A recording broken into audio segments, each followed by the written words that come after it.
इतने इम्बैलेंस से क्या। दोस्तों, चीन आज पूरे वर्ल्ड में सबसे ज्यादा जनसंख्या वाला देश है। इसकी आबादी लगभग 142 करोड़ के आसपास है। लेकिन अगर चीन में नॉर्थ ईस्ट से लेकर साउथ वेस्ट रीजन तक एक इमेजिनरी लाइन खींच दी जाए तो एक बेहद ही चौंकाने वाली बात सामने आती है, और वो ये है कि चीन की 94% आबादी इस लाइन के राइट हैंड यानी कि ईस्टर्न रीजन में रहती है, तो वहीं लाइन के वेस्टर्न पार्ट में सिर्फ चीन की 6% आबादी ही रहती है। लेकिन एक देश की आबादी में इतना ज्यादा डिफरेंस और इम्बैलेंस आया कैसे, और क्यों चीन की सरकार इस अंतर को कम करने के लिए कुछ नहीं कर रही? चीन के लोग ईस्टर्न साइड में रहना क्यों पसंद करते हैं? आज के वीडियो में हम इस बारे में विस्तार से जानेंगे। सबसे पहले हम आपको ये बता दें दोस्तों कि आखिर चीन की 94% आबादी अगर पूर्व में भी रह रही है तो इससे हमें क्या फर्क पड़ता है, या किसी भी देश को इस बात से क्या फर्क पड़ता है? किसी देश में अगर एक कोने में ही ज्यादातर आबादी रहने लग जाए तो देश में काफी ज्यादा इम्बैलेंस हो सकता है। ज्यादा आबादी वाली जगहों पर विकास तेजी से होता है तो वहीं कम आबादी वाले क्षेत्रों को इग्नोर कर दिया जाता है। इस इम्बैलेंस का असर सीधे तौर पर industries, railway, infrastructure, politics, economic development, energy, पानी और अन्य कई चीजों पर पड़ता है। सिर्फ चीन में ही इस तरह का अंतर देखने को नहीं मिलता है, बल्कि भारत से लेकर अमेरिका तक आपको ये अंतर देखने को मिलेगा। जैसे भारत में भी पूर्व के मुकाबले पश्चिम राज्यों में ज्यादा आबादी रहती है, हालांकि चीन में इसका उल्टा है क्योंकि वहाँ पर पूर्व में आबादी ज्यादा है। वहीं बात करें कनाडा की तो यहाँ की 50% से ज्यादा आबादी ग्रेट लेक्स के आसपास ही रहती है, और देश का ज्यादातर हिस्सा काफी वीरान पड़ा हुआ है।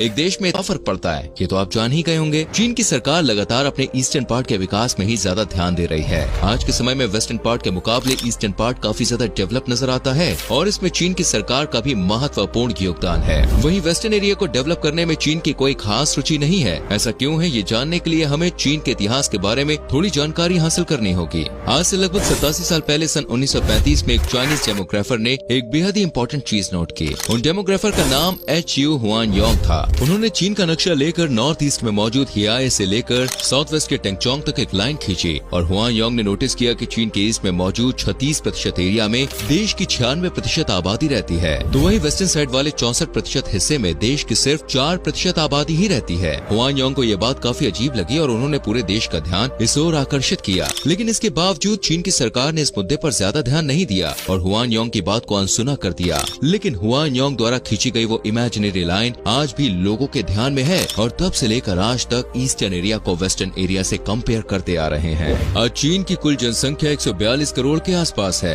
ये आबादी नॉर्थ अमेरिका, यूरोप और ऑस्ट्रेलिया की कुल जनसंख्या से भी ज्यादा है। सिर्फ चीन में ही दुनिया के 18.5% लोग रह रहे हैं। साथ ही चीन क्षेत्रफल के मामले में दुनिया का तीसरा सबसे बड़ा देश भी है। लेकिन आज लगभग 133 करोड़ लोग चीन के ईस्टर्न पार्ट में रह रहे हैं। आपको बता दें कि ईस्टर्न पार्ट में चीन का सिर्फ 43% लैंड एरिया ही आता है, वहीं अन्य 57% एरिया में सिर्फ 8.5 करोड़ लोग ही रह रहे हैं। आज अगर सैटेलाइट से चीन की तस्वीरें